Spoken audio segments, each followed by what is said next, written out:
Hello বন্ধুরা, কেমন আছো? আশা করি ভালো আছো। আমিও কিন্তু খুব ভালো আছি, আবার অল্প অল্প খারাপও আছি। কেন জানো? আজকে সকালবেলা উঠে বরমশাই চলে গেল। কোথায় চলে গেল আমি জানি না।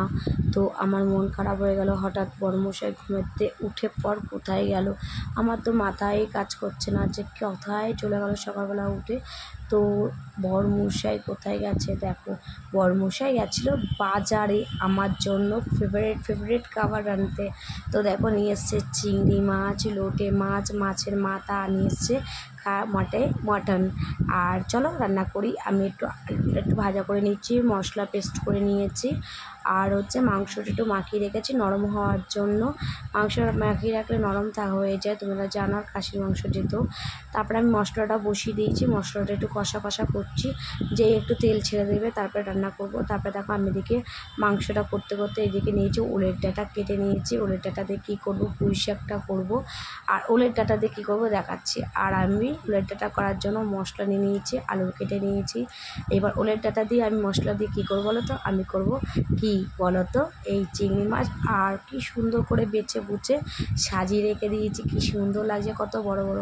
আর পেস্ট করে নিলাম, পেস্টটা হয়ে গেল, সিদ্ধ করে নিয়েছি একটু। আর এই যে পুঁই শাকের ঘন্টটা করে ফেলেছি মাছের মাথাটা দিয়ে। আর পুঁই শাকের ঘন্ট কিন্তু মাছের মাথাতে কিন্তু খুব সুন্দর লাগে, দারুণ লাগে খেতে। তারপরে এই যে ওলের ডাঁটা দিয়ে আর চিংড়ি মাছ দিয়ে আমি করেছি রান্না।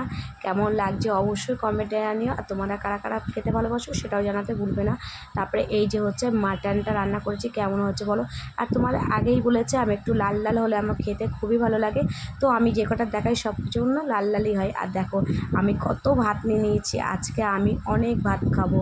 কারণ কেন বলো তো, আজকে আমি মাটন রান্না করেছি, এর জন্য আমি আজকে অনেক ভাত খাবার নিয়েছি। ডাল করেছি একটু, আর একটু স্যালাড কেটে নিয়েছে। বরমশাই তো তাড়াহুড়া করছে, কারণ যেহেতু এত সুন্দর খাবার ছাড়া যাবে না। বরমশাই সব কেটে ফুটে গুছিয়ে গাছিয়ে দিয়েছে। তো বরমশাই গুছিয়ে গাছিয়ে দিয়েই গেছে স্নান করতে। আর আমি এদিকে ভাবলাম একটু বসে বসে তোমাদের সাথে একটু দিদি। আর এত সুন্দর রান্না হয়েছে, আমার তো মনে হচ্ছে আমি এক্ষুনি খাই। কিন্তু যাই হোক, বরমশাই তো কষ্ট করে নিয়ে এসছে বাজার থেকে, বরমশাইকে না দিয়ে তো আমি খেতে পারি না, তাই না? ঠিক বলেছি কি না? তোমরা আমার মতন করো তো। তো বরমশাই স্নান হয়ে গেছে, বেরিয়ে গেছে, বলছে ভাতটা বাড়ো তাড়াতাড়ি, আমরা খাই একটু। কারণ দেখো দুদিন ধরে নিরামিষ খেয়েছি, তো উপোস থাকার জন্য, কারণ যেহেতু শ্রাবণ মাস ছিল এর জন্য নিরামিষ খেয়েছি। আর আজকে খাওয়ার জন্য খুবই একটা মনে আগ্রহ। আর বিশেষ করে খাসির মাংস, তোমরা বুঝতে পেরেছো, মানে মাটন হচ্ছে আমাদের বাড়িতে। তারপরে চলে আসলো আমার ছেলের চুলগুলো দেখো কত বড় বড় হয়ে গেছে। দেখো দুদিন পর পর কাটানো হয়, একদিন পর পর কাটানো হয়, তারপরও চুলে বড় বড় হয়ে গেছে। ভীষণ তাড়াতাড়ি চুল বড় বড় হয়ে যায় এর। আর ওর কিন্তু খাওয়া দাওয়া পুরো কমপ্লিট হয়ে গেছে। তো ও এখন জামা প্যান্ট পরে বলছে ও এখন ওর বাবার সাথে যাবে ঘুরতে। তো ওর বাবা বলছে এখন দুপুরবেলা কোথায় যায় বলো তো। তো একটু মনটা খারাপ হয়ে গেছে বলো, আমার কাছে এসে বলছে মা চলো তোমাদের জিভ ভাঙিয়ে দিচ্ছে। আমি বললাম তুমি বলো আজকে তুমি কী ভাত খেয়েছো।